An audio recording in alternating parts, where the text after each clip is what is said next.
Bodybuilding is the toning, shaping, sculpting, and building of the skeletal muscles of the body using the system of weight training pioneered and developed by serious bodybuilders over the past 50 years. The most efficient and effective system of exercise ever created.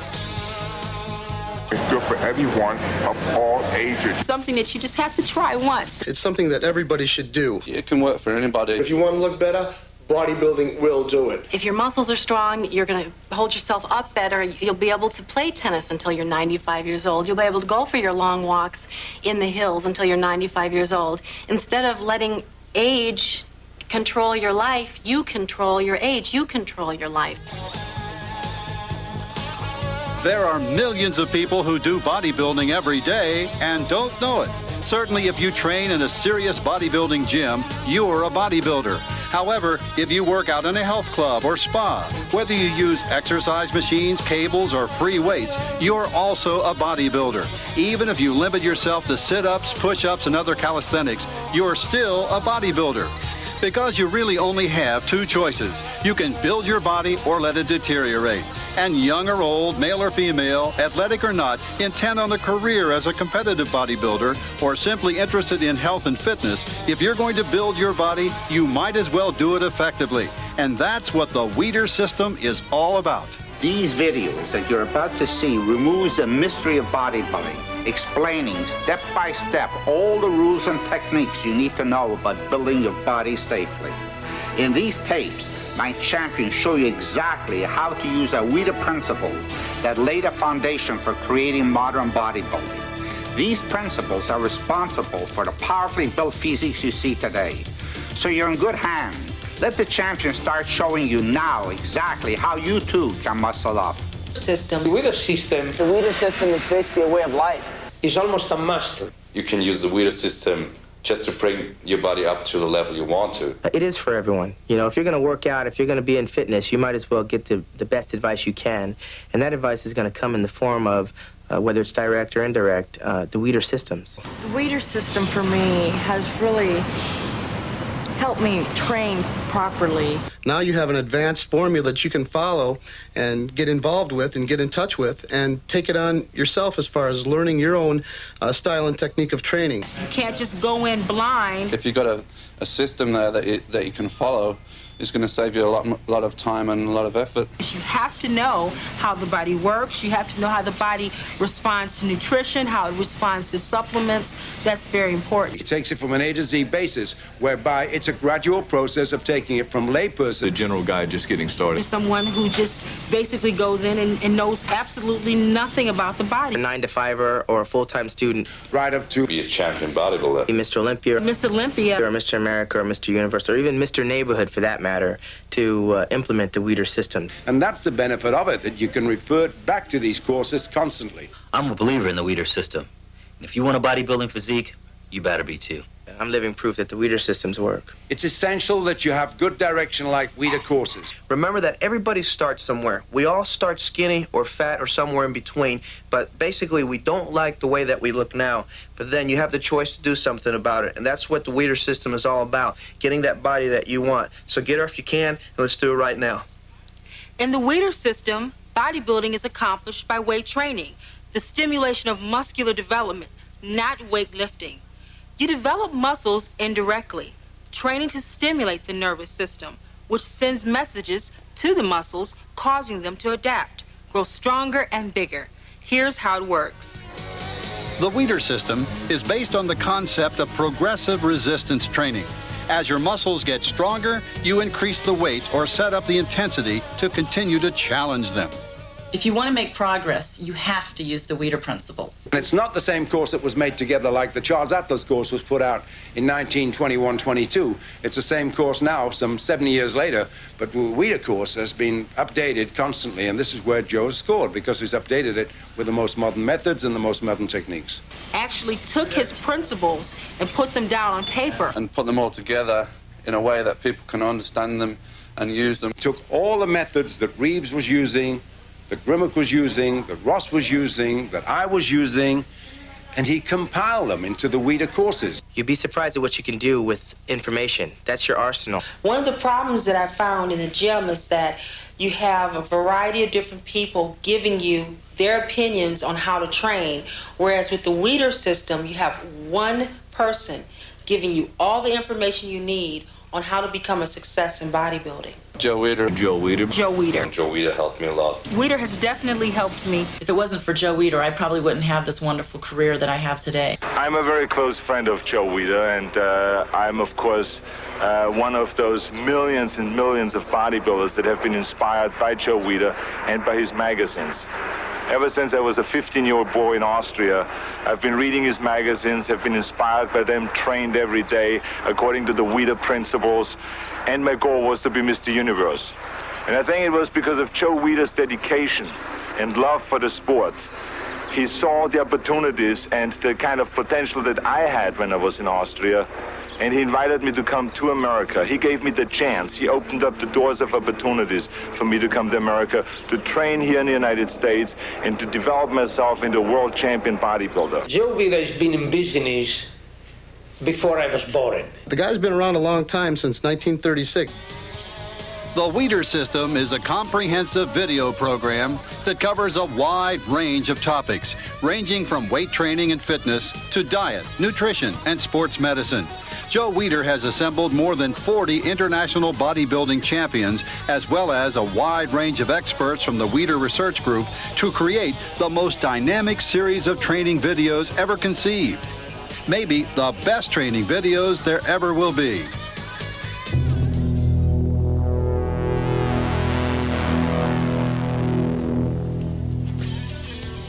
Cheating in weight training refers to using extra muscles or techniques like swinging the weight up using inertia to help perform the lift. Instead, lift and lower the weight using the specific muscles involved in that lift, with no help from other muscles and no cheating. I don't cheat. You know, I don't use cheating principles. Sometimes I will when I'm weaker and I'm dieting and I'm not feeling really energy. I'll need to cheat a little bit because I don't have a trainer or someone that helps me. Continuous tension. When you lift or lower a weight, you should feel your muscles working smoothly throughout the whole range of motion. This means not only lifting the weight under control to a position of peak contraction, but lowering the weight under control as well, rather than letting it drop. Throughout the movement, you keep the tension on that body part, so you never really lock out, because a lot of times when you lock out, you know, you could stay in that position for quite some time. There's no pain there. So what you want to do is keep the tension on that body part.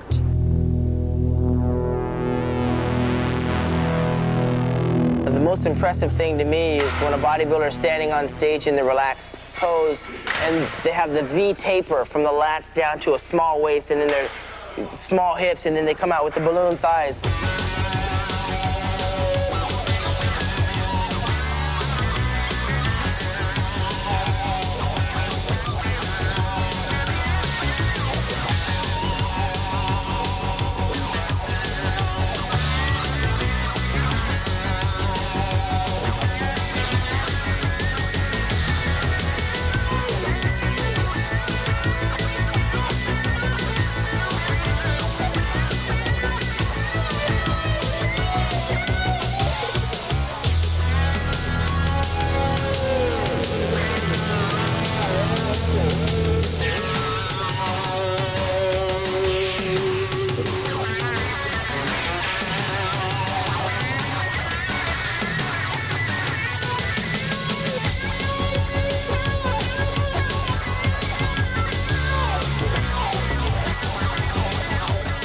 Control the weight. Don't let it control you.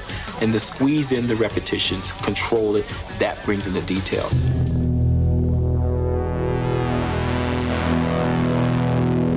This is a good place to talk about supination. Any bodybuilder will tell you that to fully peak the biceps when you hit a pose, you need to twist the wrist or supinate it as far as possible. This applies to training as well. As you are lifting the weight during a dumbbell curl, twist the wrist slightly, turn your thumb outward as you do the curl.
One thing to remember when you're training biceps is they get a large volume of work when you're training other compound movements like back, and it's getting a tremendous amount of work. That's why it's so important to isolate the bicep and not cheat and not end up using your traps and shoulders and pecs when you're training your biceps by themselves.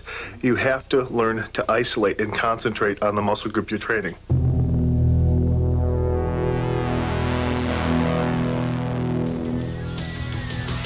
The basic mistake we often see in the gym when it comes to training chest is that there's too much pressing of the arms and not enough work from the pecs themselves. To properly develop the chest, the shoulders have to go forward from a backward shrug position to where the pecs are squeezed to the point of full contraction. If the shoulders don't go forward, then the pecs aren't worked directly.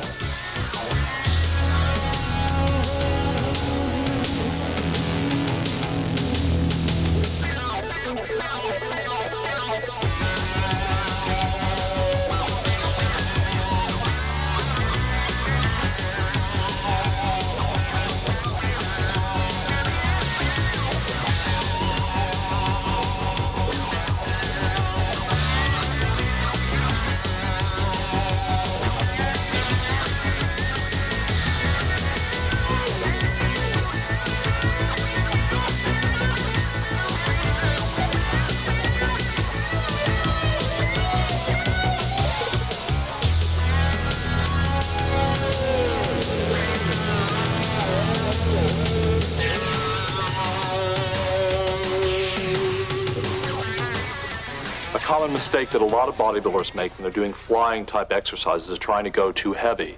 Now, flies for the most part are generally an isolation exercise and not really a mass building exercise. In fact, I've seen a lot of world champion bodybuilders go into the gym and just use like a 25 or 30-pound dumbbell and really isolate the muscle and learn how to feel the muscle effectively.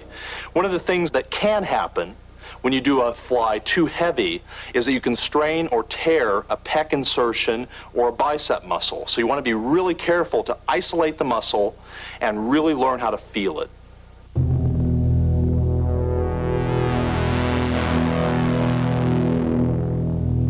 Work those triceps. Work for balance and symmetry throughout your body. Bodybuilding isn't just about building muscles. It's about aesthetics, about building proportion, symmetry, and the sleekness of the relationship from one muscle group to the other. So if you do it all together, you're going to get a beautiful body.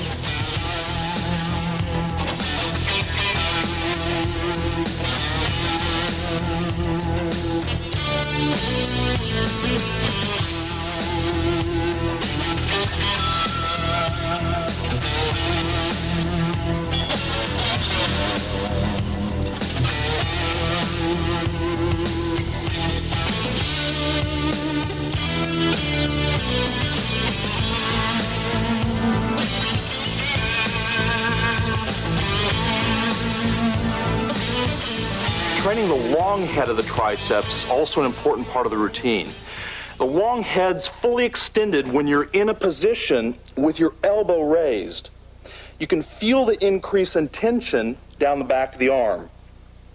Therefore, you need to do at least one exercise in your triceps routine that works the arm in this position.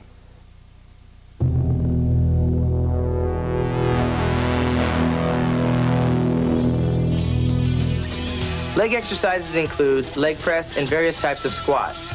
Actually, the leg press exercise involves a lot of different muscles, affecting it to a different degree depending on where you are in your range of movement.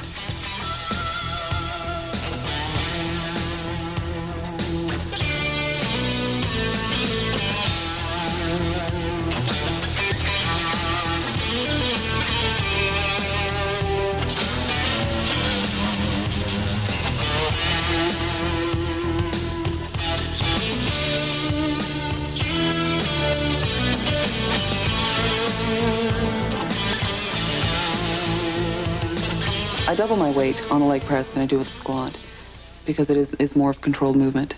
You don't have to worry about balancing. If you have a back problem or lower back problem or any knee problems that I do have, I usually find myself on the leg press more so than the squat rack now.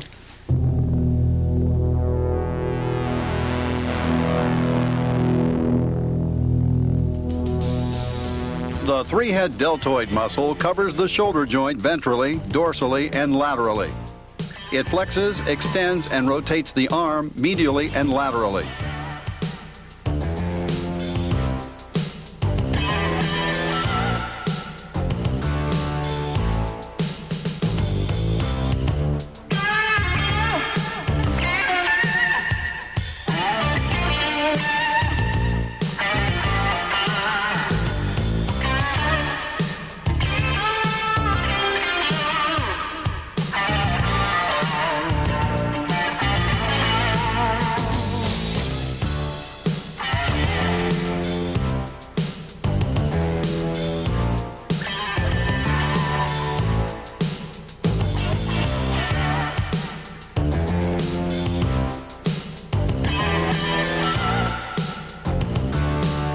One of the things is that you have to work proper technique.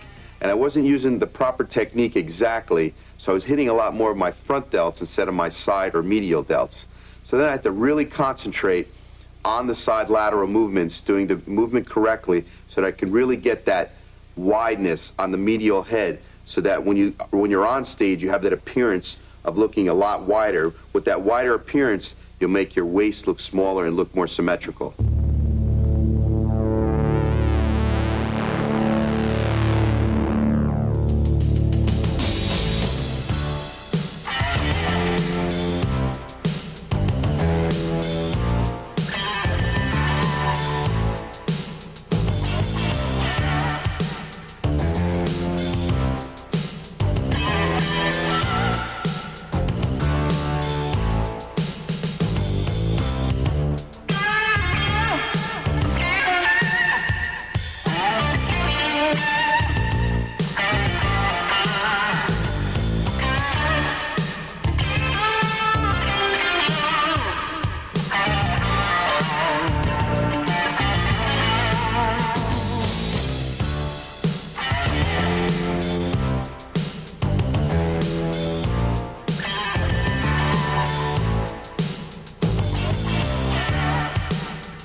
Not just good biceps and triceps. You gotta train your forearms. Everybody wants to see the forearms. It makes a nice, complete arm.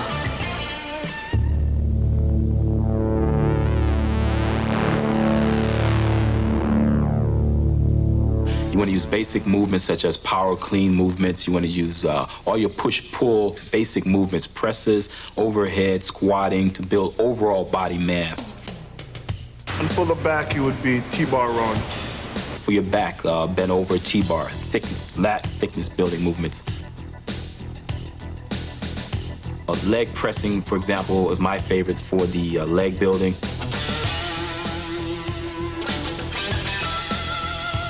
Of course, training heavy with free weights doesn't mean you forget everything you know about technique, how muscles work, and what angles to work them to get the best results. Working a rear or behind the neck press will bring your arms more back so that you can hit slightly on the side delt as also the front delt, but it is a mass exercise. When you're doing front presses or military presses, you're working more on just your front head of your delts when you're working out. Then when you get to use dumbbells, you get more freedom of motion to work, each arm individually, plus you can rotate the arms in different ways. We can get a different feel on the deltoid, working the side and also the front.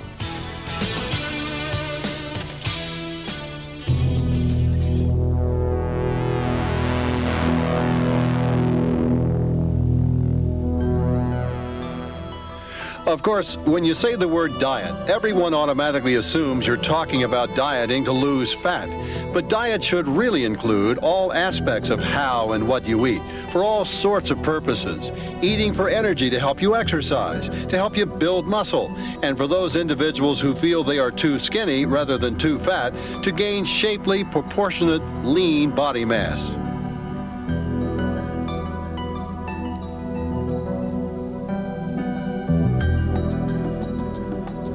For example, bodybuilders don't only have to lower their body fat, they have to build the kind of quality muscle that results in a competitive physique. and they have to maintain as much of that muscle as possible even while dieting for fat loss. This means paying a lot of attention to nutrition, what they eat, rather than just how much they eat.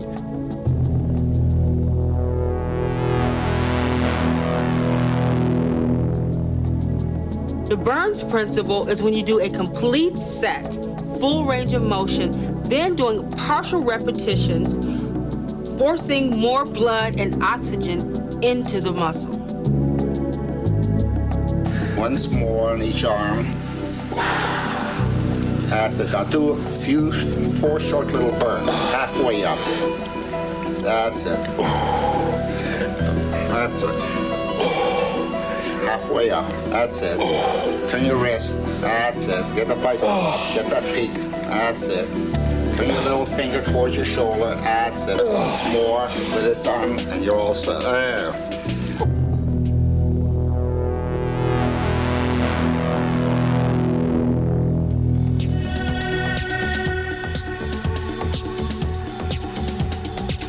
One of the worst mistakes a bodybuilder can make is training too heavy. When you try to work with too much weight, it's impossible to do the exercises correctly or effectively. You may be training hard, but you won't get the kind of results you expect. Not only that, but subjecting your muscles to weights they aren't prepared to handle substantially increases your risk of training injury. I'm not interested in trying to impress other people in the gym by training with very heavy weight or weight that I really cannot control. I don't go in the gym throwing heavy weights around. You see a lot of guys, they go in the gym, they just start piling weights on the bar, they're grunting, they're groaning, and they're banging out reps with whatever they're doing. I don't do that. Weight doesn't impress me. In the Weider system, with a variety of different principles, you will know how to build mass, size, definition. You'll learn how to put on weight, take off weight. You will learn how to build energy, create power for sports, for enjoyment in life, whatever you want. Just follow the advice of the champions that appear in my tape. They have gone through many years of training. They have utilized the Weider principles. They have become great champions. In these tapes, they're going to tell you exactly how you could use these tapes, apply these techniques that have been in vogue since 1936. That revolutionized and established the basis of modern bodybuilding. Put these techniques to work for you.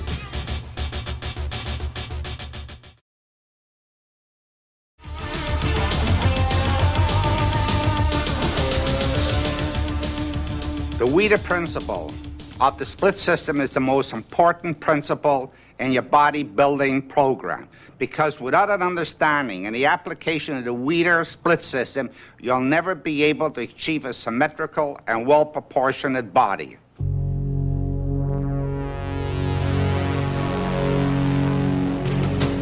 There are hundreds of thousands, even millions of people, men and women, working out in gyms around the world, but very few of them look like bodybuilders. Why? Well, certainly genetics has something to do with it. Some people are just more physically talented than others when it comes to building muscle. But another reason is simply this. To look like a bodybuilder, you need to train like a bodybuilder. Simply lifting weights without an understanding of what kind of program you need to achieve your goals just doesn't work. If just lifting heavy and working hard were all it took, then a ditch digger or construction worker would end up winning the Mr. Olympia contest.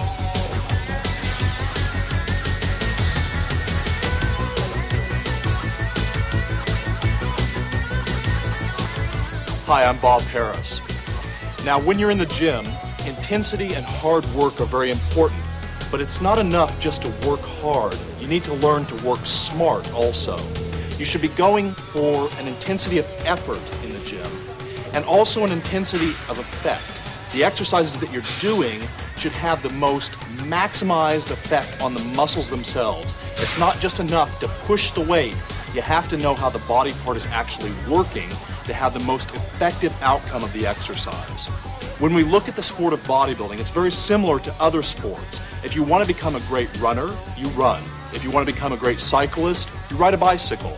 If you want to look like a bodybuilder, you need to train like a bodybuilder. You need to train in a sport-specific manner.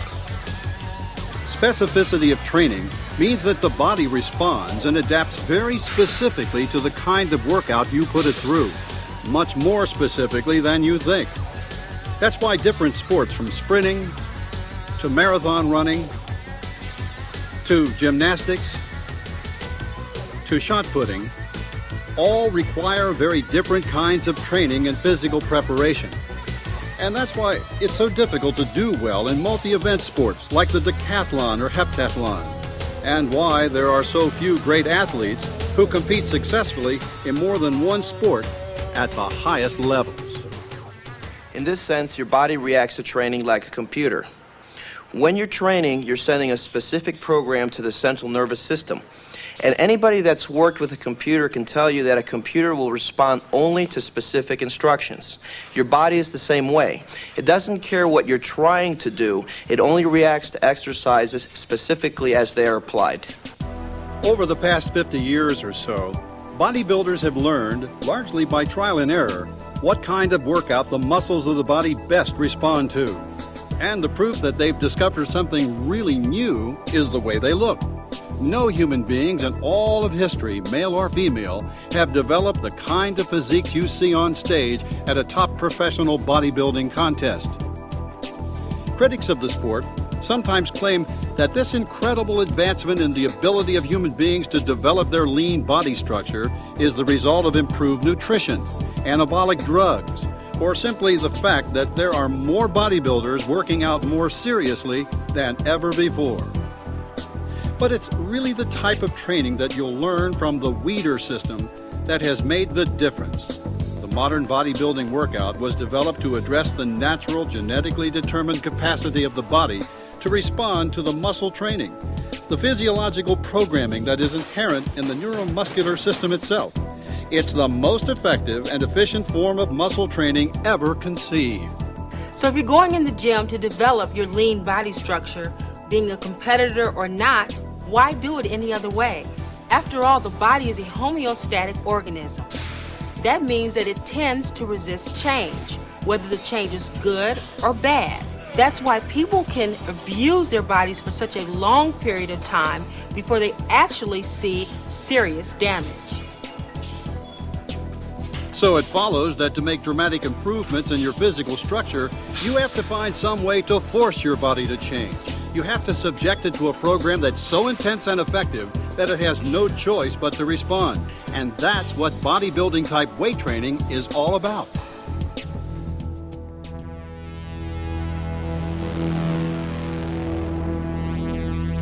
The basis of any kind of weight training is the principle of progressive resistance. That is, when you take a significant amount of resistance and work your muscles against it. While using this resistance, your muscles will tend to get stronger and bigger. As your muscles get bigger and stronger, you have to start slapping on more weight to build more muscle size. This is the Weider principle of progressive resistance. It's a good principle, it's a smart principle, use it. There's a Greek myth that goes back thousands of years which describes the process exactly. Milos of Crotona is said to have begun picking up and lifting a young calf every day. As the calf grew larger and heavier, he continued this practice and therefore grew progressively stronger to the point where he was still able to lift the animal when it became a full-grown bull. This is exactly what you do with bodybuilding type weight training. Only instead of hefting farm animals, you use barbells, dumbbells, and various types of machines to provide the necessary resistance. The idea of progressive resistance is that the muscle adapts as a greater load is put on that muscle during the time of doing resistance training. Progressive resistance means either increasing the intensity in one of two ways, either a greater workload by the number of repetitions or a greater workload by the number of pounds that are placed on a bar or on the piece of equipment.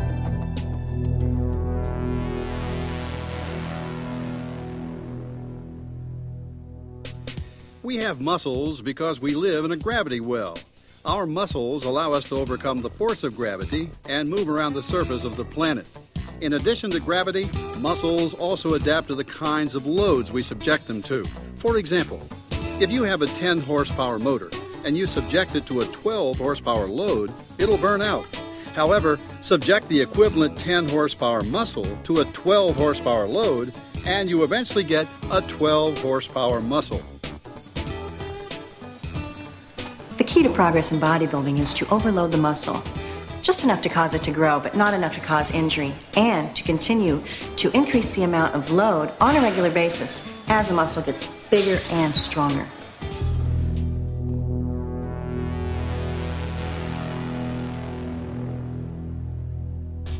There are basically two types of muscle fiber. Red, aerobic fiber, is long-distance endurance fiber, capable of contracting over and over for long periods of time. White anaerobic fiber, on the other hand, is short-duration sprint fiber, lacking in endurance, but is 22% larger than red fiber and capable of generating much more power. Everybody has some of both types of fiber in their bodies, although the amount of fibers and the distribution of fiber types in various muscles of the body varies tremendously from individual to individual. And it's the kind of fiber that predominates in the body that largely determines what kind of performance that body is best suited for. Just think of the difference between a muscular sprinter and a lean endurance runner. Both types of fiber can be made bigger and stronger or hypertrophied by weight training, and top bodybuilders seem to need a mixture of both fiber types in order to be successful. If a bodybuilder is too mesomorphic, has too much thick white fiber, he or she may be too blocky and lack aesthetics to win bodybuilding contests. They may be better suited, perhaps, to something like weightlifting. If a bodybuilder is too ectomorphic, has too much lean red fiber, he or she may excel in aesthetics but have trouble building sufficient mass. Incidentally, there is more to muscle size, shape, and volume than muscle fibers. Muscle cells are complex, and the bodybuilding look also involves things like mitochondrial mass, the size of the internal organs of the cells that produce energy, glycogenation, the amount of carbohydrate energy stored within the cell, the blood supply to the muscle, and water. Did you know that muscles are about 75% water?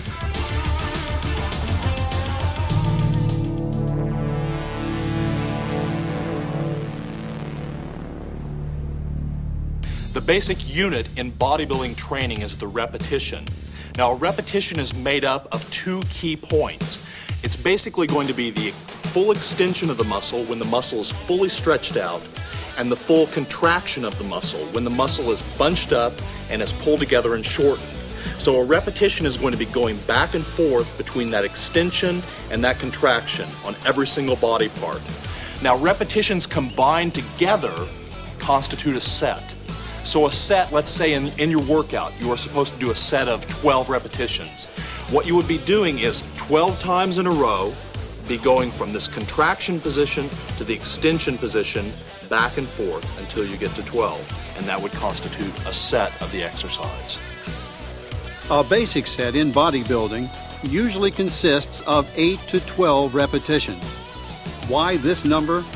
Trial and error experience and some independent scientific research has shown that the muscle tends to grow best when subjected to about 70 to 75% of its 1 rep maximum strength, the maximum amount of weight the muscles can lift in that exercise one time. And when you do as many sets as you can with this amount of weight, you end up doing somewhere from 8 to 12 reps.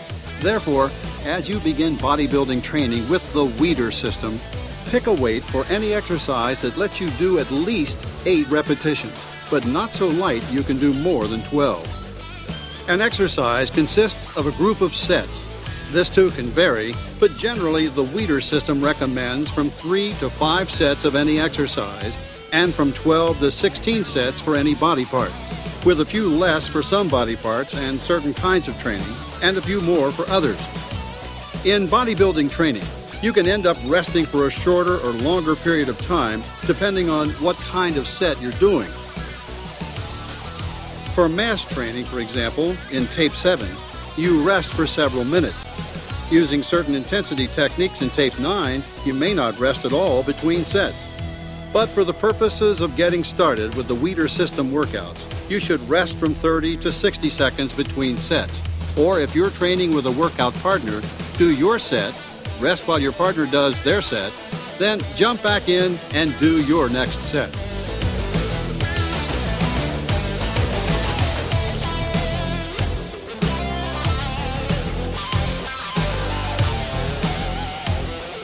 You usually want to do somewhere between 8 and 12 or 15 repetitions in a set. So it is important to increase the weight because that's putting a different type of pressure that the body has to respond to.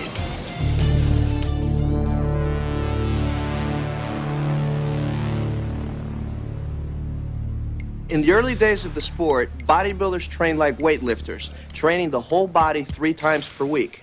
But they soon found out that you can't train the whole body in one workout and still have sufficient intensity for all the body parts. So eventually they began following a system which Joe Weider called the split system of training, in which only part of the body is trained at any given workout and the entire body is trained over a period of days. The split system of training takes several forms. One of the most popular types of training schedule is 3 days on, 1 day off. This is one example. Day 1, chest, shoulders, triceps, calves, abs. Day 2, back, biceps, forearms, calves, abs. On the third day, thighs, hamstrings, abs. And on day 4, rest. And this is an example of a workout arranged over a 4-day period. Day 1, chest, triceps, abs. Day 2, back, biceps, forearms, calves. Day 3, thighs, hamstrings, abs. And on day 4, shoulders and calves. And on the 5th day, you rest.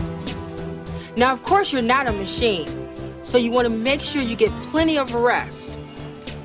If you need a day off, don't feel bad about taking that extra day off. Your recovery time is just as important as going in the gym and training hard. Overtraining can be devastating to your workout. It can cause an injury. So it's very important to train hard, but take that extra day of rest if you need it. Remember that overtraining, pushing your body too hard, increases your chances of injury. Therefore, you can add an extra rest day at any point in your workout program. Or if you're especially tired, try taking 2 days rest at the end of your 3-day routine or your 4-day routine. The point is, the more you're able to rest and recover, the stronger you'll be in your workouts and the better your body will respond. With the double split training system, you train twice a day instead of once, training a major body part in the morning and doing detail work or cardiovascular training in the second workout. Using this system, you're actually doing less rather than more because you're doing much of the work you'd normally do in one training session and dividing it into 2. Here's an example. Day 1, AM, chest, shoulders. PM, triceps, calves, abs. Day 2, AM, back, biceps. PM, forearms, calves, abs. Day 3, AM, thighs, hamstrings. PM, abs. And on the 4th day, rest. It takes me 4 days to cover the full body. I train chest and biceps on day 1. On day 2, I train legs. And if you didn't notice, I train chest and biceps on day 1, which is part of, upper body. So then on day 2, I'm covering legs. So while I'm training legs, my upper body is getting a day of rest. Day 3, I go to shoulders and triceps, so I'm back to my upper body again. And day 4, I train back. And day 5 is my day off, and then I start over again.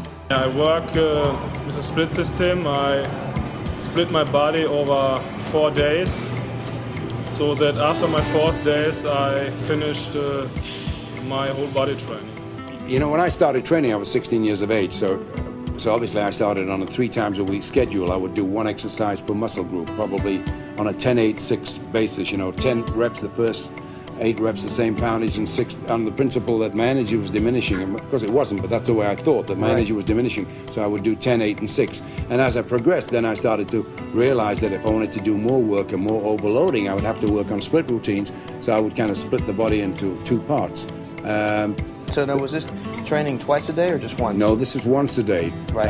The only time I trained twice a day was 3 weeks before my first national contest, Mr. Britain. I just finished my business administration degree, and I had 3 weeks to train, and so for 3 weeks I trained morning and night. I trained twice a day. I'll do a heavy and a light system, like 3 days on, 1 day off, and I'll go heavy on the first cycle, and then I'll go light for the next body part. And vice versa, it goes like that. The 4th day being my off day. I think all bodybuilders in general know that rule, and they use that.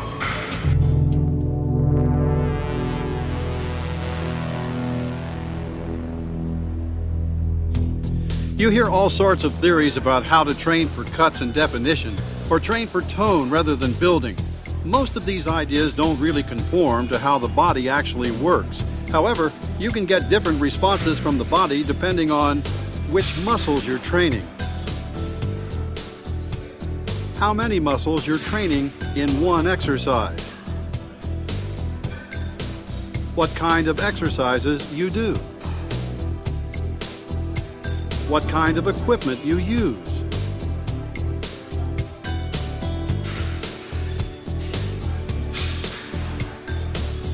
and what kind of intensity techniques you employ.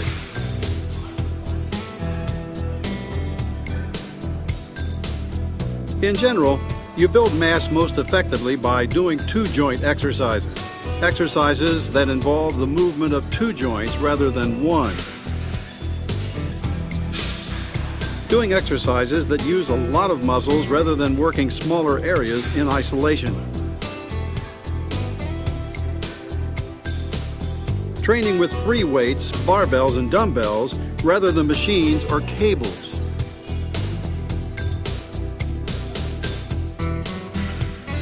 And using the kind of mass-building techniques that are described in detail in Tape 7.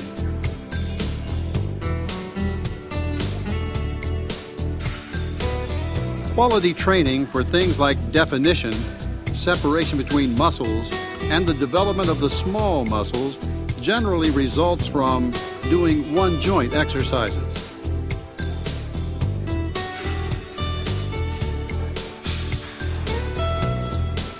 Training smaller muscles or muscle groups in isolation.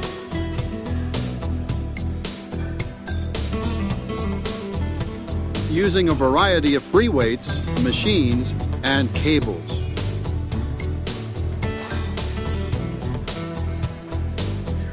And using as many of the Weider intensity principles, such as full range of motion, peak contraction, supersetting, and others detailed in Tape 9. And when you combine effective mass training with quality training based on the Weider intensity principles, the result is a complete and balanced bodybuilding physique.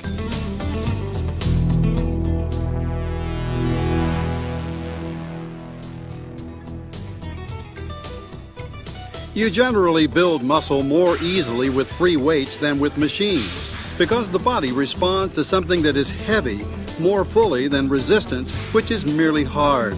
In fact, our bodies have evolved over millions of years to recognize and deal with weight. But little in our evolutionary history has prepared the body for pushing a resistance that slides back and forth along a track or rotates on a cam.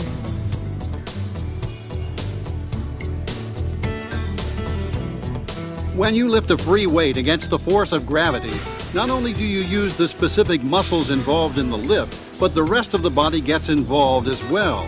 The joints have to work to balance and control the weight, and the various stabilizer muscles associated with the joint come under stress as well. When you exercise with many machines, there's no need to stabilize, no need for the ligaments of the joints to adapt, and you tend to work only the muscle involved in that specific movement, not the associated stabilizer muscles. This results in much less adaptation and in fact can be dangerous because you've developed certain muscles in a group out of proportion to the others. So when it comes to basic mass and strength development, free weights are far superior. I myself am a firm believer in free weights, heavy free weights for building mass. Lower repetitions, not too low where you're just going to pump out 4 or 5 and then just drop the weight. You want heavy weights and good repetitions, good muscle control, and plenty of protein to build that mass with. Free weights, free weights are it. Basic heavy movements is the way I consider it. That's what I've always used, basic heavy movements to build size. Not to get into contest shape per se, but you have to have the frame there to carve it out. In my opinion, it's a lot better to use a free weight than using a machine in general. Because the free weights, your body responds a lot better to your free weight because it's like you can keep your natural movements in, and the body is built to use free weights, not to use machines. So your body responds a lot better. Plus your nervous system and everything is very much in action. So your body growth is much more stimulated than using a machine. But machines and cables can also be valuable. They work well when you want to isolate specific areas of the body. They are also effective when you're doing higher rep training, in which the stress of an individual repetition is not as important as the cumulative effect of a number of repetitions. For example, supersets, trisets, and giant sets, as described in Tape 9. Exercise machines are also essential when resistance training is being used to rehabilitate injuries, as described in Tape 10. When you're recovering from an injury, having the injured area securely stabilized as you build up its strength is one of the keys to successful rehabilitation. You still should use machines maybe to isolate some muscle groups, and altogether makes the whole package. So you need it both. Yet it's not the hardware development that's created the tremendous progress in our ability to develop the body. It's the software, the training principles and techniques, which you'll learn about as part of the Weider System.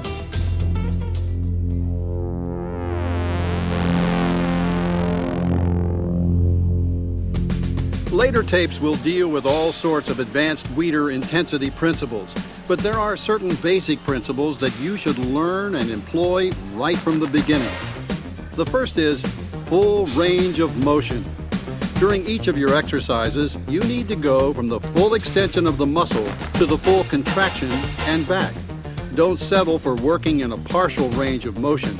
At the top of the movement, try pausing and squeezing the muscle a little harder to obtain a full peak contraction.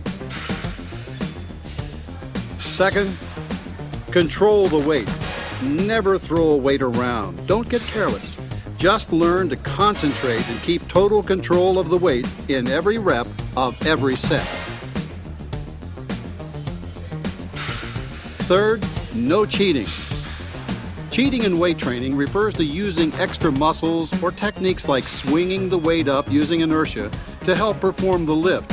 Instead, lift and lower the weight using the specific muscles involved in that lift, with no help from other muscles and no cheating.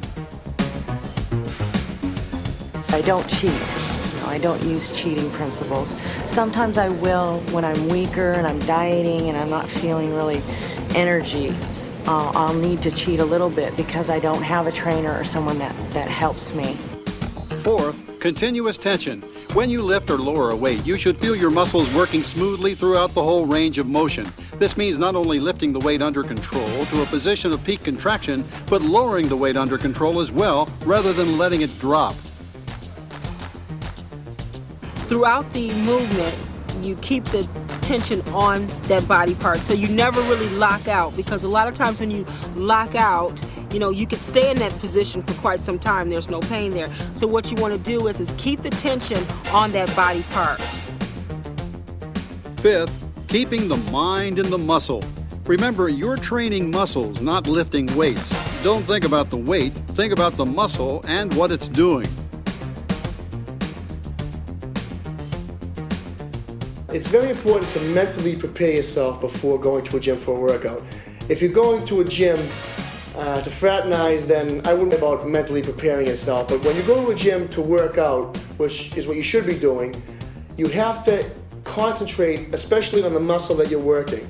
There's a mind-muscle link there where your body is going to react the way your mind feels. If you feel up for a workout, then you're going to get a great workout. If you feel lackadaisical and you don't really want to go to the gym, then there's no way you're going to get a good workout. So mentally preparing for a workout is just as important as stretching or anything else you would do to get ready. And finally, training to failure. Failure in a bodybuilding set is not the same as exhaustion. It means you've gotten to the point where you can't do one more rep with that particular weight in that set.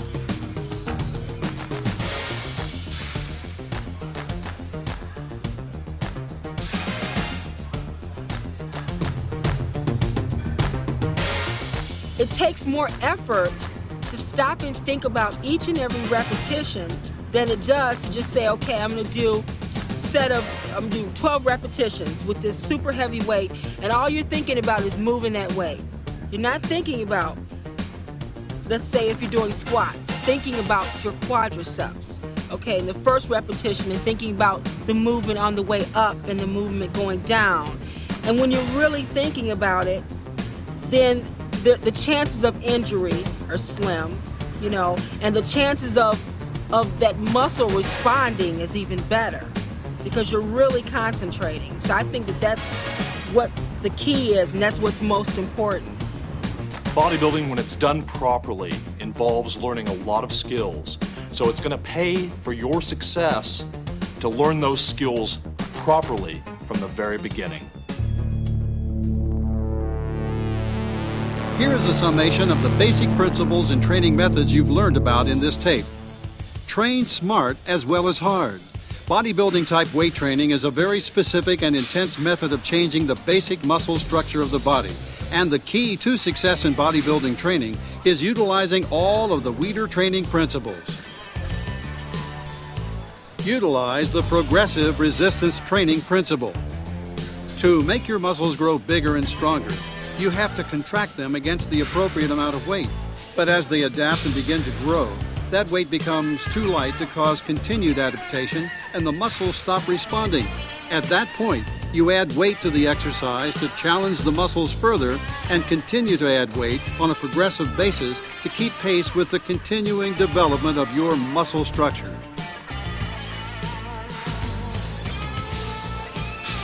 Do from 8 to 12 repetitions in most of your sets.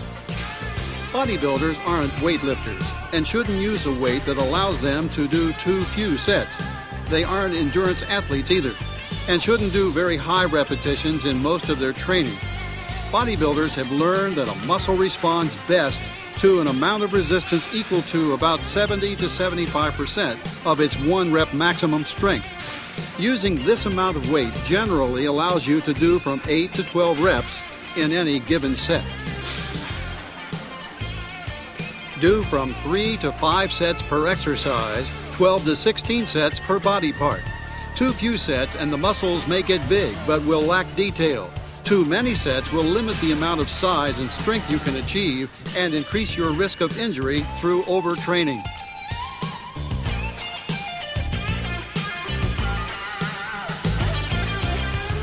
Rest about 30 seconds to 1 minute between sets.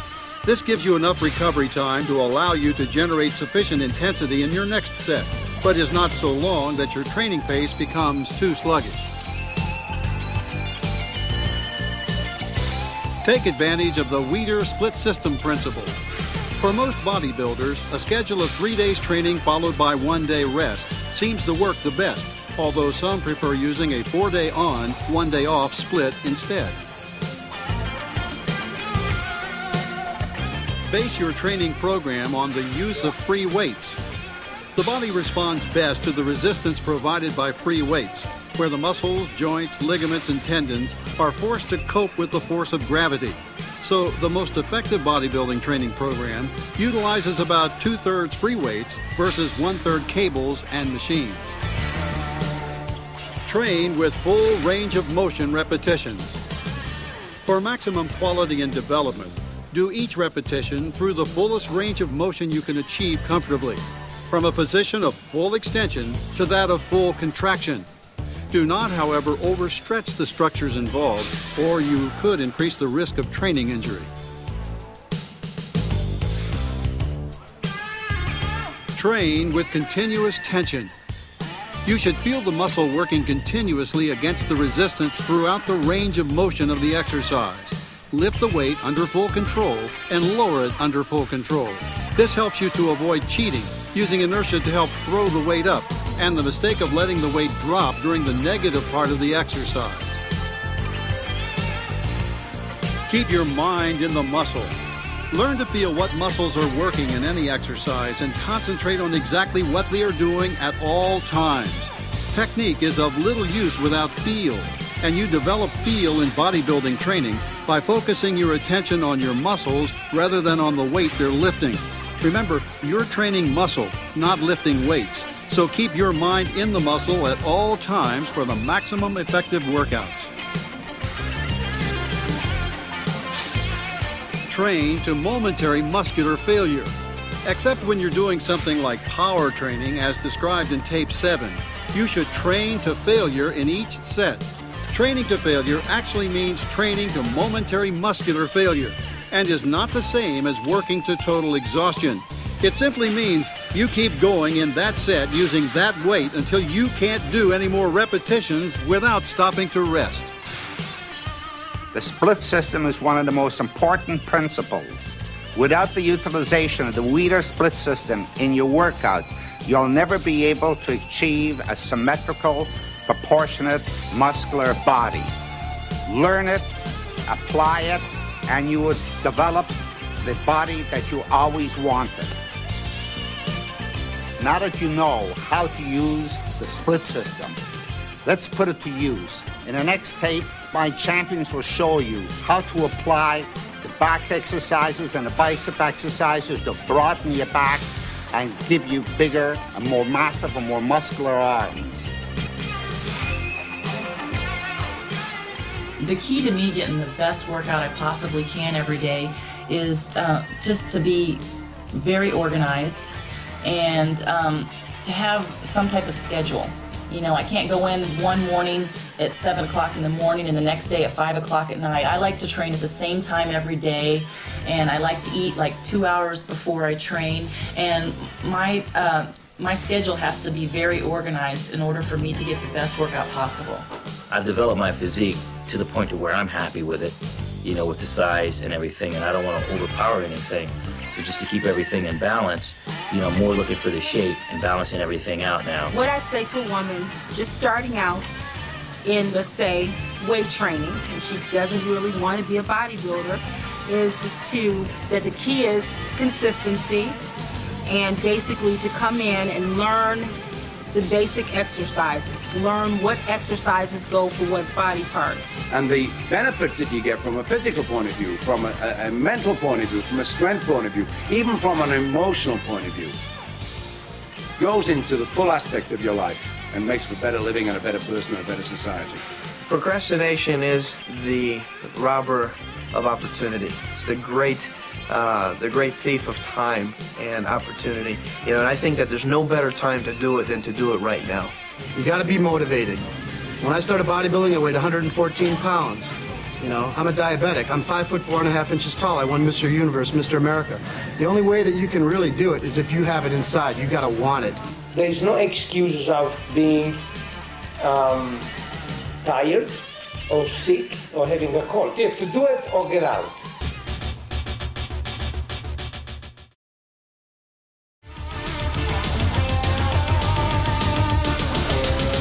In this tape, my champions will show you 20 of the best exercises to develop your back and your biceps. These exercises are programmed to develop your upper back, your lower back, your lats, to give you a muscular V-shaped back, and also define your arms, making them bigger, more defined, with a higher peak. A back and arms that you will truly be proud of.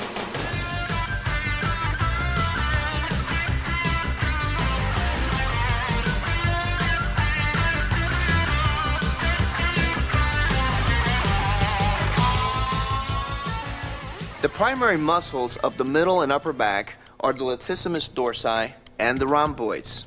These muscles have two basic functions. They pull the entire shoulder girdle back and to a lesser extent pull it down. Pullback exercises pull the entire shoulder girdle to the rear in opposition to the pectoral muscles, which attach the shoulders to the front. Pullback exercises are all rowing movements.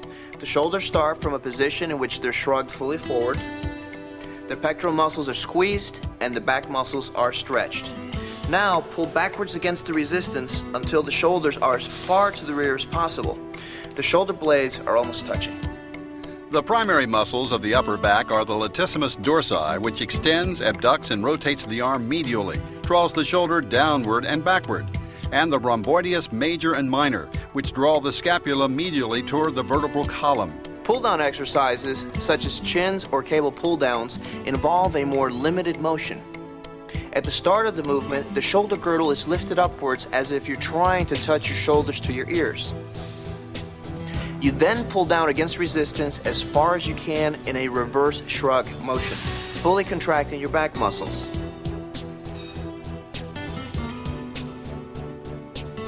Pullback exercises account for about 2/3 of back development. Pull-down movements contribute about 1/3. The weak link in back training is the biceps. The back is a large muscle, whereas the biceps are small. The amount of weight needed to build the back, the biceps cannot handle. So the key is to keep the arms out of the movement. You want to use the arms as hooks instead of using them to curl the weight. When rowing is done this way, the arms are only used to connect the weight to the body. They don't assist in actually lifting the weight. For the same reason, when you do a chin or a pull down movement, you have to concentrate on doing most of the work with the lats, with the shoulders being pulled downward and the arms not bending much, but serving merely as hooks to connect you to the bar overhead. Another problem to avoid is too much involvement of the lower back. When you row or pull down, you should avoid cheating by pulling with the lower back and swaying to the rear, or else the primary muscles you're targeting in the exercises don't get enough work. The basic movement in the lower back training is simple. You start from a bent over position and then you stand erect. You bend over to pick something up, then you stand up straight again. This lifting and straightening of the torso involves direct action of the spinal erectors. Since the normal function of the spinal erectors is to stabilize rather than work through a full range of motion, they are the slowest muscles in the body to recuperate fully from exercise. Therefore, they only need to be worked once a week. You can avoid overtraining the lower back by alternating light and heavy workouts. Incidentally, you'll find that the use of the lower back muscles occurs to some degree in a variety of other different movements.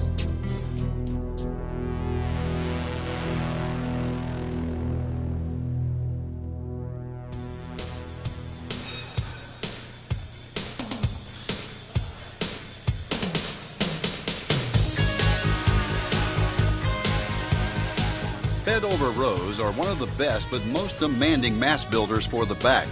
You need to grasp the bar with a wide enough grip to make the lats do most of the work rather than the biceps. And be sure to drive the bar upwards to the lower abs, not to the chest. Otherwise, you have the same problem of involving too much biceps effort. Most bodybuilders do bent over rows with fairly heavy weight to build maximum mass, which makes it difficult to do the exercise without at least some cheating. This is acceptable if you're careful not to straighten up too much during the exercise and concentrate on squeezing the shoulders back as far as possible at the top of the movement. However, when you do bent over rows with somewhat lighter weights, it is possible to do this exercise a lot more strictly. But in either case, the essential things to remember are to lift and squeeze with the back, bringing the shoulders as far as possible to the rear, and try to keep any cheating involving the legs or lifting up with the lower back to a minimum.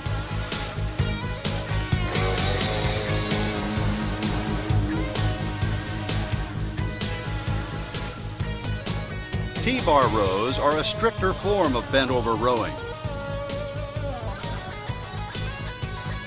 With this exercise, cheating is not recommended at all. Bend your knees, get yourself in as stable and grounded a position as possible, then pull the weight up toward your chest, shrugging your shoulders back as far as possible to squeeze the back muscles together. Then let the shoulders come forward again and feel the big muscles of the back extend and stretch to the maximum.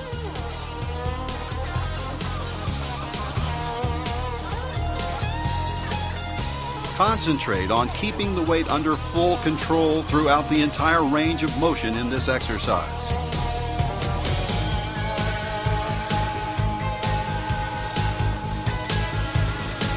Again, concentration is the key. Use T-bar rowing to carve and sculpt the maximum detail possible into the muscles of the upper middle back.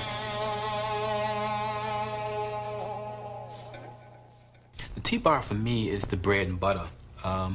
When you think of thickness, back thickness, you think of what exercise allows you to move the maximum amount of weight and the most comfortable way to move it. The T-bar is a close grip movement. You're bringing the weight, the upper back middle muscles are contracting maximally. There's no long stretch of the lat involved here, simply because you're concentrating on the upper middle. And that's the area of the back where a lot of activity can be developed in today's bodybuilders, which will give you that resemblance of Albert Beckles, for example, with that type of detail. You don't get that detail by doing one-arm rows. And a lot of young guys and professionals today are doing, sticking to the same regime. I like to now think that there's a little step to go beyond that, and you have to bring those secondary muscles into play. T-bar gives you mass and thickness, and that's what that section of my back training will always consist of. Using one-arm rows, you can isolate each side of the upper back in turn. However, this exercise can be more difficult to do than it seems. For one thing, be sure to bring the dumbbell back toward your hip rather than up towards your chest and shoulder, which turns the movement into more of a curl than a back exercise. And when you lift, concentrate on the feeling of squeezing your back muscles together. Both sides, not just the side with which you're lifting.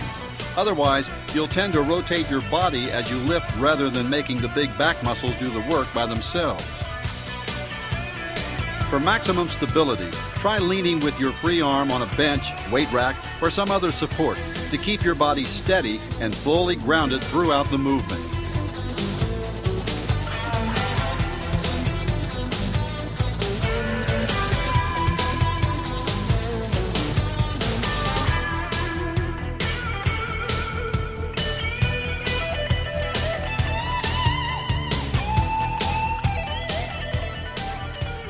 Chins are probably the most traditional of all pull-down type back exercises. However, they can be very difficult because you are dealing with your entire body weight in this exercise, and women in particular have trouble starting out working against this much resistance. If chins are too tough for you at the beginning, try building up your strength with cable pull-downs, or have a workout partner hold on to your ankles to provide the lift you need to do your set of chins.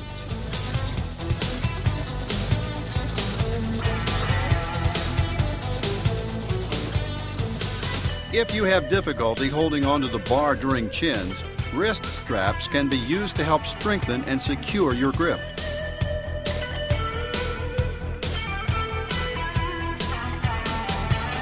Chins can be done behind the neck, which is a very strict and demanding form of the exercise, or to the front, which is slightly easier since some of the pullback function of the back mixes in to help in the pull-down effort.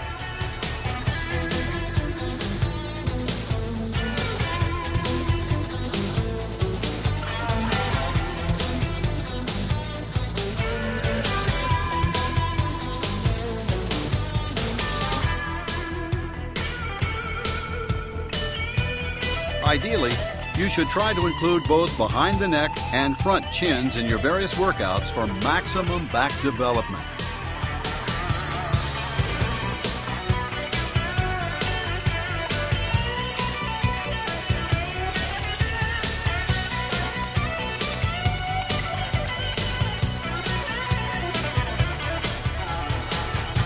The most impressive thing to me is when a bodybuilder is standing on stage in the relaxed pose and they have the V taper from the lats down to a small waist and then their small hips, and then they come out with the balloon thighs. So for me, when I train my back, I always envision what I want to look like on stage, and I really want to have that small waist, and to get that, I've got to have the illusion of a big wide back. So I concentrate a lot on doing wide grip chins.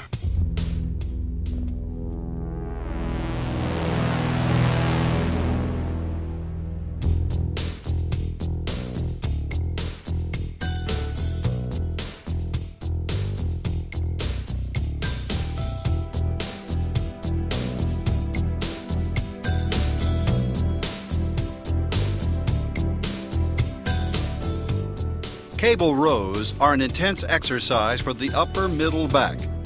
As you lower the weight, you should concentrate on feeling the shoulders being pulled as far forward as possible, rounding the back, stretching the lats, and squeezing the pectoral muscles together.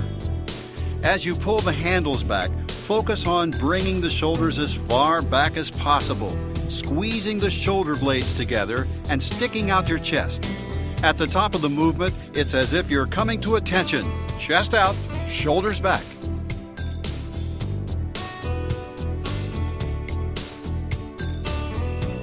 One mistake to watch out for doing cable rows is involving too much lower back. As you stretch forward, do so from the upper back, with the shoulders coming forward and lats stretching. Don't bend forward from the waist any more than is necessary. Otherwise, you end up working the spinal erectors of the lower back, which takes away the intensity from the upper back muscles you're trying to target.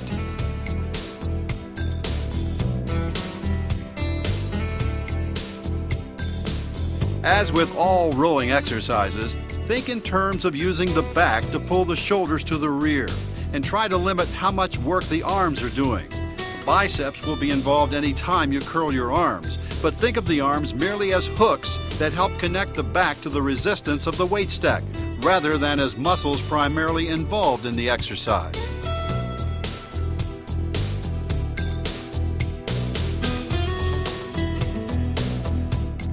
Remember, strictness and range of motion are the keys to cable rows.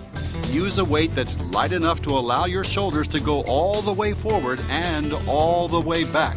Otherwise, you won't be able to involve the smaller muscles of the upper back, and you'll end up with mass, but not enough detail. Your seated cable rows, for example, are a repetitious movement of the T-bar. I think if you notice the direction of the weight, how it's being pulled to the chest at each level, one, you're simply seated, the other one, you're bent over, the same movement. You know, it's the exact same movement.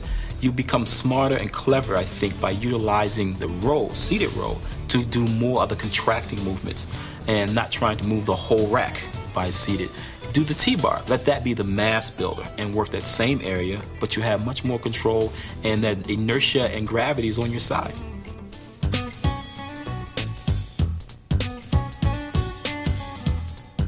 You'll find a variety of different types of rowing machines in most good gyms. Most of these machines give you support against which to lean your chest, which helps you to stabilize your torso and work the back that much more strictly. Rowing with machines is generally not recommended for building mass and strength, but machines do allow you to work through a long range of motion and to bring out all the detail and muscularity of the upper back. The keys to machine rowing are strict technique, full range of motion, lighter weights, and relatively high reps. And as with all rows, concentrate on pulling back with the shoulders, not the arms. Pull downs are a variation of chins, which allow you to work with different levels of resistance, less than your body weight, or when necessary, more than your body weight. The strictest kind of pull down movement is the behind the neck pull down. In this exercise, the feeling you want to concentrate on is that of the entire shoulder girdle being lifted upward, then shrugging back down as the bar is brought down to the back of the neck.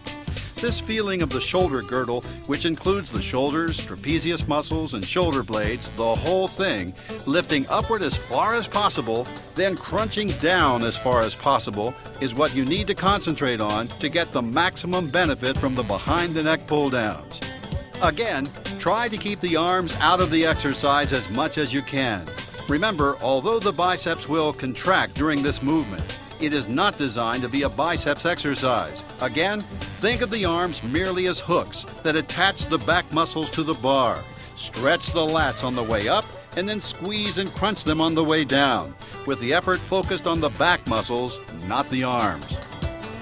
Wide grip pull downs to the front are another variation of the pull down movement which bodybuilders use primarily to build maximum width in the latissimus muscles. In this variation, the bar is brought down to the top of the chest rather than behind the neck. However, don't lean too far back as you bring the bar down, otherwise you involve too much lower back effort. Holding the bar with a close grip, the pull-down movement tends to focus the effort on the inner muscles of the upper back. With this variation, it's really easy to make the mistake of using too much arm effort and turning the exercise into some kind of biceps curl. Instead, concentrate on making the back do the work. Feel it stretch, then contract, and use the arms simply as hooks to connect your back to the resistance of the weight. And at the bottom of the movement, try to achieve a maximum peak contraction of the muscles in the center of the upper back. Contract them as intensely as possible at the bottom of the movement before releasing and letting the bar draw the shoulder girdle upward again. When I'm using the wide grip pull down, for example, my whole concentration is for width. I'm training width, therefore the execution is very important. My execution of it is making sure that my back is arched, the weight is going horizontal, up and down, not vertical, because I find too many people training that movement are leaning way back. They may as well be doing seated rowing, trying to get the same result. For me, doing the lat pull down is an isolation movement, contracting the movement at the top, squeezing it down, halfway down, contracting even more, holding it and releasing it slowly, controlling the weight back up, getting more from the negative just as much as a positive on the push-pull of the execution. So when I do the lat pull down, it's all about the width. It's not about the weight, because I don't see you getting weight adding to your width. You have to control the width movement.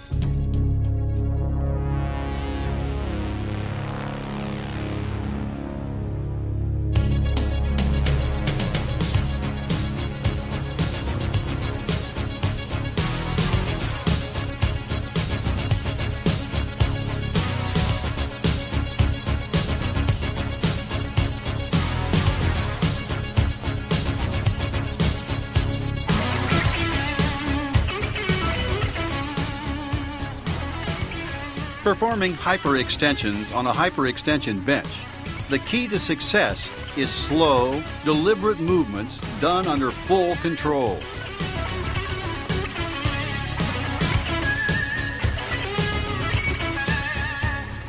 The spinal erectors of the lower back are stabilizer muscles.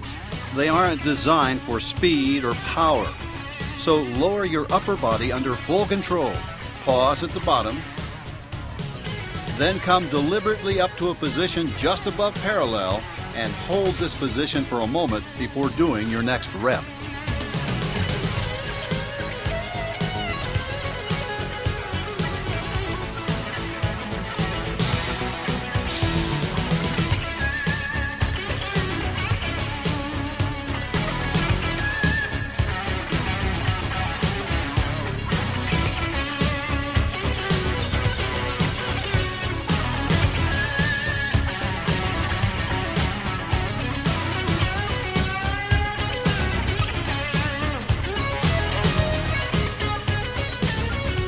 Good mornings get their name from the bowing motion you use to work the lower back muscles.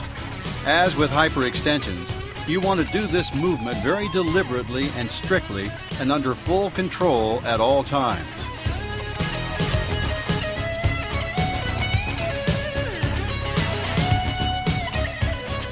Bend forward from the waist with a bar held across your shoulders. Come down until your upper body is about parallel to the floor. If you keep your knees bent slightly during the movement, you'll take some of the excess stress off the lower back.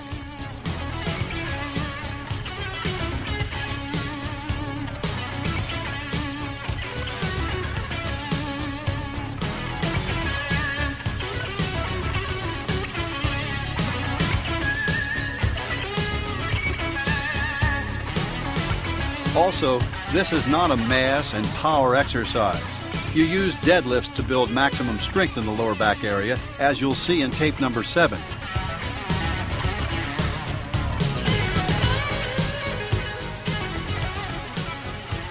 So stick to light to medium weight and very strict technique to get the most out of good mornings.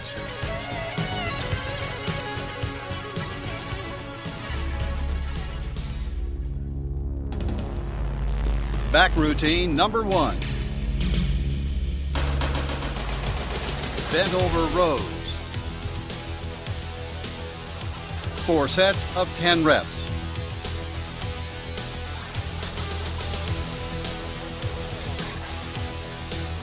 Behind the neck chins. 4 sets of 10 reps.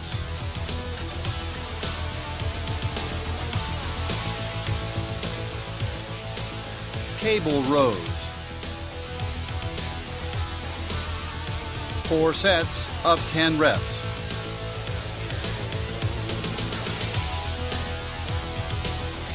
Behind the neck are wide grip pull downs.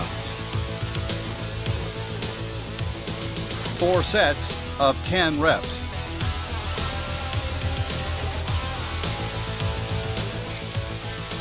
Hyper extensions. 3 sets of 12 to 15 reps. Don't monitor your progress based on the people you're around or the pictures you see in the magazines. Monitor your progress based on your commitment to your diet, your commitment to your working out, your intensity levels, and what you see in the mirror. On one day, I may not do any T-bar. Everything will be cable. We'll do about 6 different movements, some of which I've invented, I think, you know, long as it gets the job done. I'm very smart to a point. I don't want to use movements that are going to cause injury just for the sake of using extra weight. So cable work could be used extensively, but the weight will also be compatible to the movement. Back routine number 2. T-bar rows. 4 sets of 10 reps.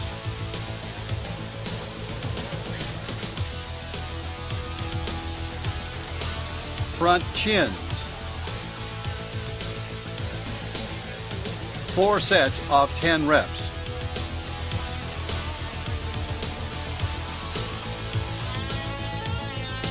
One-arm dumbbell rows. 4 sets of 10 reps.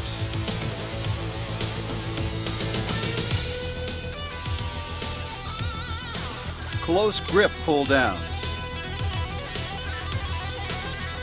4 sets of 10 to 12 reps.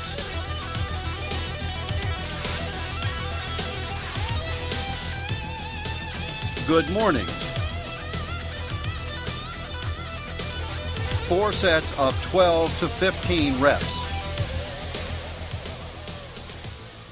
You take the back, for instance. I mean, the guys with the best backs in my day were guys like Eiferman, Jack Dillinger, and all these guys were all past Mr. Americas. All past Mr. Americas. All guys who were big into movements like bent over rowing, barbell bent over rowing. All had phenomenal backs. Ida and I were using 400 pounds 40 years ago and rowing. Yeah, that's incredible. And how many repetitions? 8, 6s and 8s. But I think this is one of the things that molded the backs of that particular period. You know, if you look at the backs of that particular period, there were some great backs. Jack Dillinger's back way back in 48, 49 was comparable to a lot of guys today. Right. You know, Marvin Ida had the death. Rounded. Yeah. And I think that has to be done, but by the same rule. Not just that, not purely and simply that, but shape work with one-arm dumbbell work and overhead, so you work in scapular isolations, getting length of latissimus, not only getting depth of latissimus. You really got to train your back, and you got to take more importance on form and not so much importance on weight. You don't have to become a bodybuilder in order to have a strong back and have a good posture, but you have to at least train it. Control the weight. Don't let it control you. And to squeeze in the repetitions, control it. That brings in the detail. That brings in that growth to get you past the sticking point.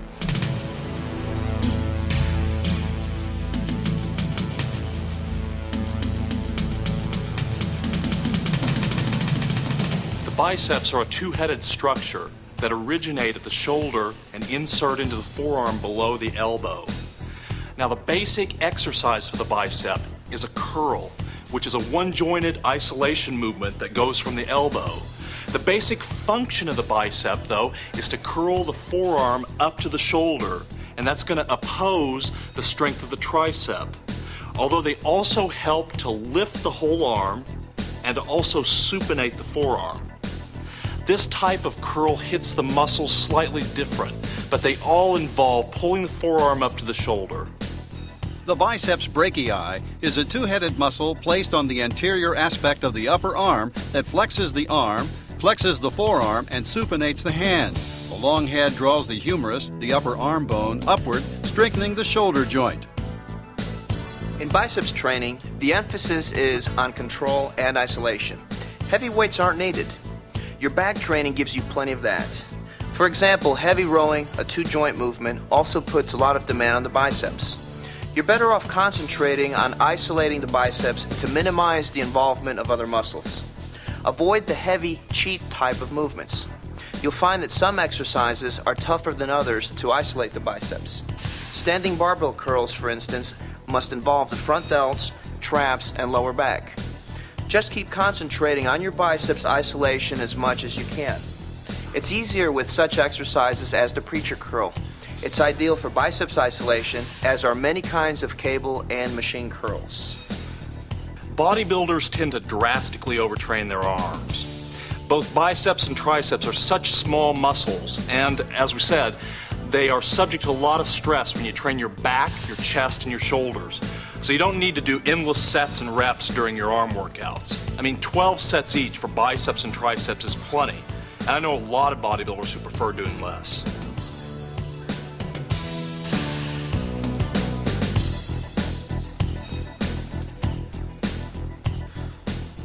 This is a good place to talk about supination.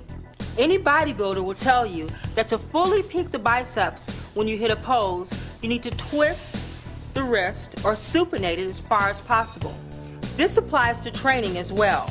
As you are lifting the weight during a dumbbell curl, twist the wrist slightly, turn your thumb outward as you do the curl.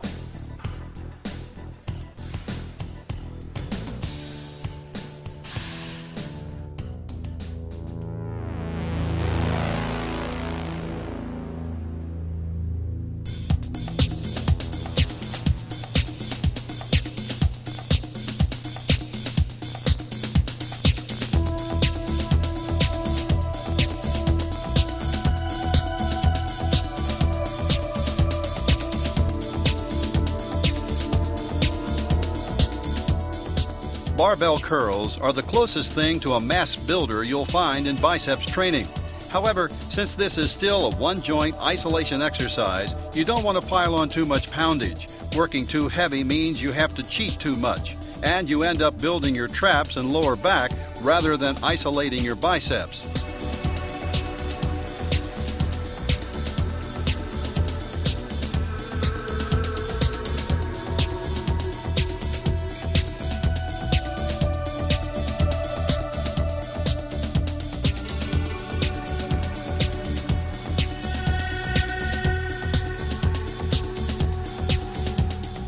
To do barbell curls effectively, keep your upper body steady throughout the movement and the weight under full control.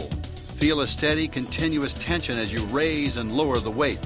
When you curl the weight to the top, feel the biceps fully contract, and at the bottom, let your biceps muscles fully stretch and extend.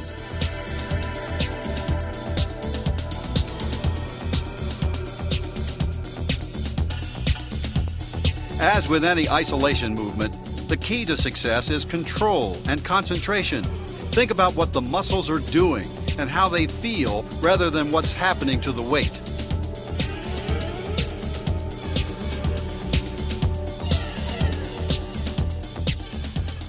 The biomechanics for the curl, for instance, you want to always go through the full range of motion. Some athletes have a tendency to do these short, jerky kind of ranges. Well, there aren't many things that you do in just this motion. You want to build strength throughout that range of motion.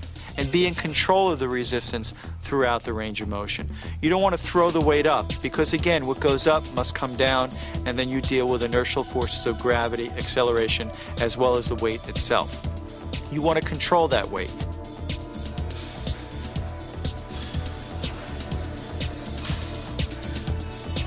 Alternate dumbbell curls allow you to isolate and work each biceps muscle individually.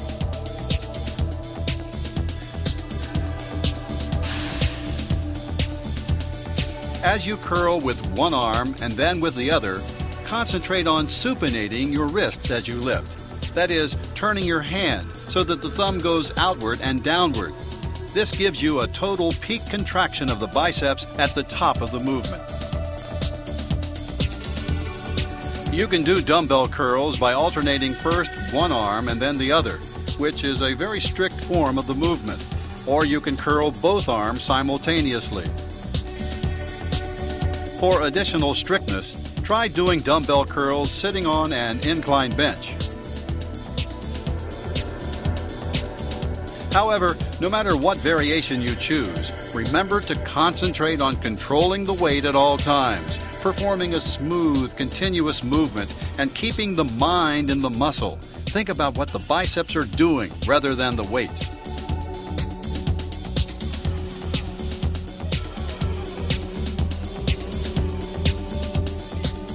Dumbbell curls, especially when you supinate the wrist during the exercise, are designed to give you the maximum peak possible in the biceps.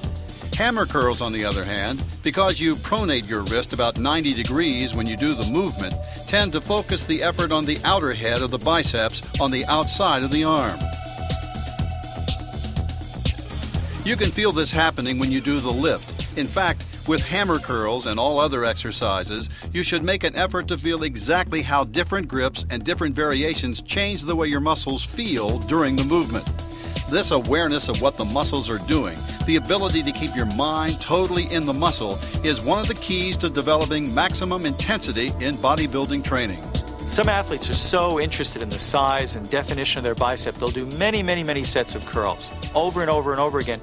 And sometimes the bicep can start to spasm because this person has done so many sets for just one body part. So it's important to not only go through the full range of motion while you're training that body part, but at the termination of your curl or bicep motions, to go through a range of motion with an easy stretch.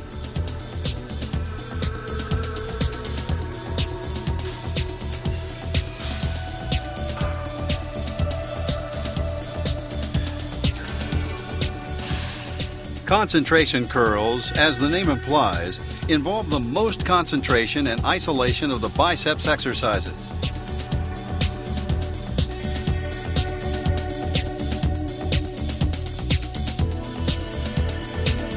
The idea is to curl the weight up towards your chest, using only the biceps with no help from any other muscles.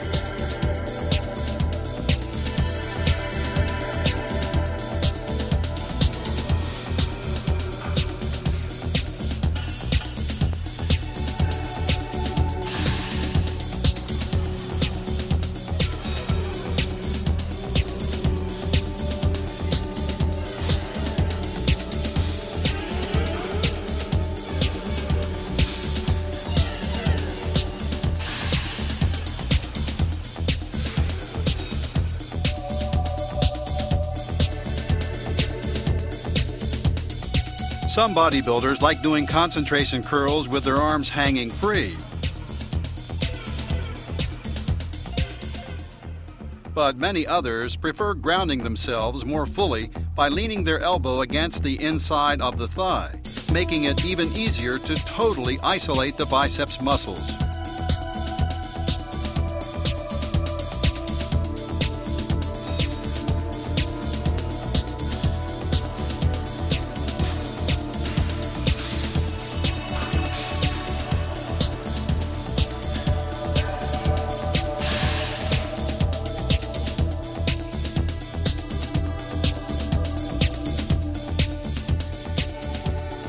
Preacher curls are another good isolation exercise for the biceps.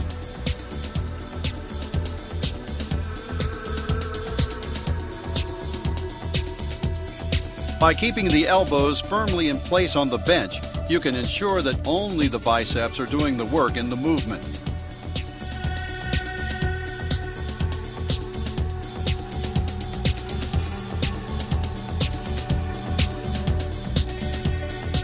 However, anytime you lock the elbows in place like this, you're putting more stress on them. So use preacher curls as a detail peaking exercise, and be sure not to use so much weight that you risk putting too much stress on the elbow joint.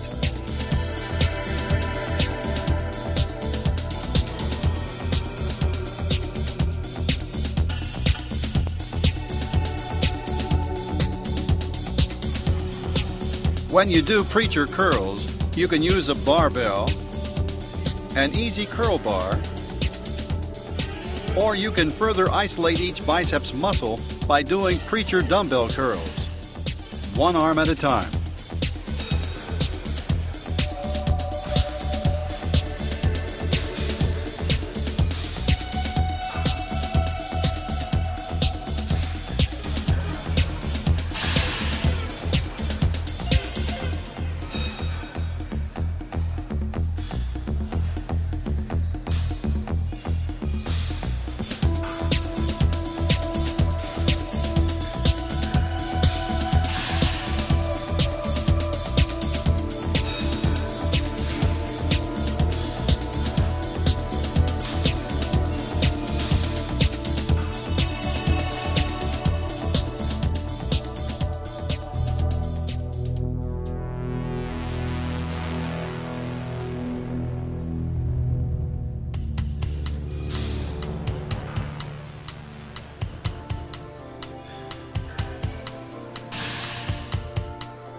You'll find a variety of different curl machines in most well-equipped gyms. These machines allow you to do curls against smooth, continuous resistance and frequently feature some kind of cam-created variable resistance.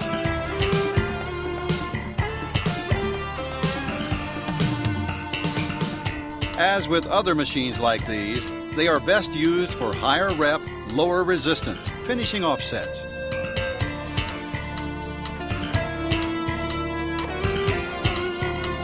With machine curls, you shouldn't expect to build a great deal of mass and strength. So instead, go for full range of motion, very strict, detail and quality movements.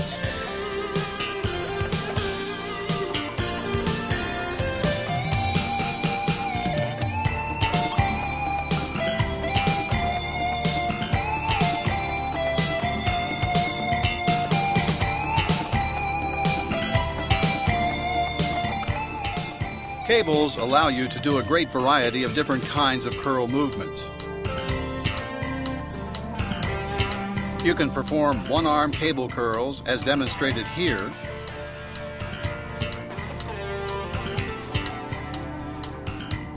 or you can use a bar instead of a handle and do the cable equivalent of standing barbell curls. By combining a preacher bench with different kinds of handles, you can do various kinds of preacher curls and one-arm preacher curls.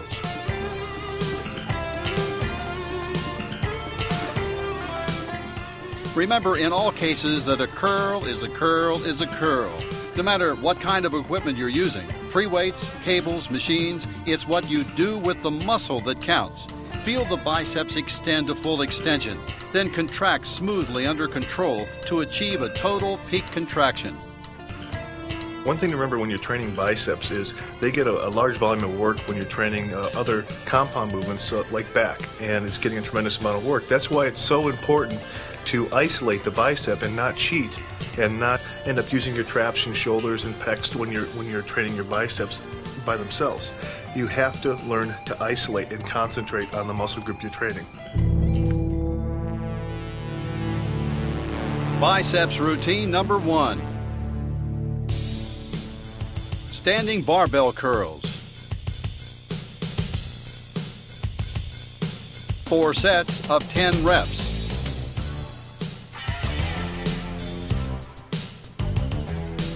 Seated dumbbell curls. 4 sets of 10 reps.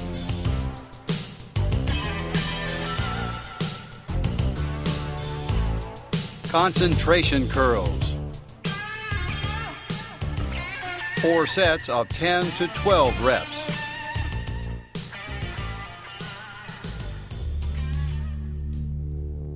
Biceps routine number 2. Easy bar curls. 4 sets of 10.